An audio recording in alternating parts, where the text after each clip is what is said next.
الحمد لله رب العالمين والصلاة والسلام على أشرف الأنبياء والمرسلين.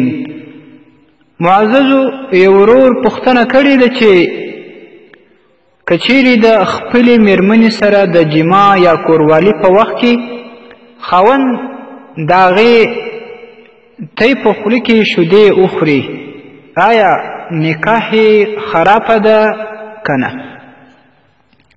محترمه ستاسې په جواب کې به ووایم چې کم خاوند د مېرمنې سره د شهوت یا د نردیکت په وخت کې د هغې شیدې وروي، یعنې ته یې په خوله کې هغې نه شیدې ورته راسي، نو په دغه صورت کې نکاح ته هیڅ ضرر نه رسیږي، نکاح یې پر خپل ځای ولاړه ده.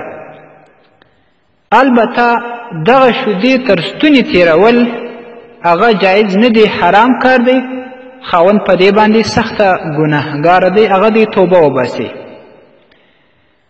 او که چیرې تر ستوني تېرې نه کړي، لږ شیدې په خوله کې ورسي بیرته یې توکي، بیا هم پروا نه لري، خو ځان ساتل د هغې نه ضروري دی، ځکه چې دا یو جز د آدمي د دغې بچي دی چې مثال د هغه موده نه وي پوره سوې، 2 کاله نه وي پوره سوې، د 2 کاله څخه ماشوم د مخه دی دا شیدې د هغې د تیانو په خوله کې راولي او تیرې کې، بیا دغه کار ورته په شریعت کې حرام دی.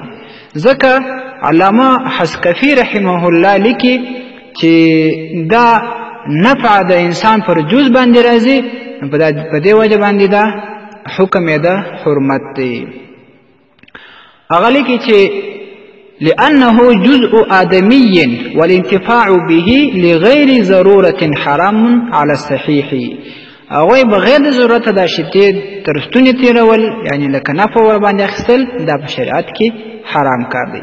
الدر المختار على همیش رد المحتار 2 جلد، او دا شان قاضي خان پر همیش د الفتاوی الهندیه 1 جلد، او فتاوی هندیه خپله 5 جلد. والسلام علیکم ورحمة الله وبرکاته. ستاسې د اسلامي پوښتنو جوابونکی مولوي حکیم الله صابر الحنفي صاحب د پوښتنو لپاره د رابطې نمبر 002 314 488 404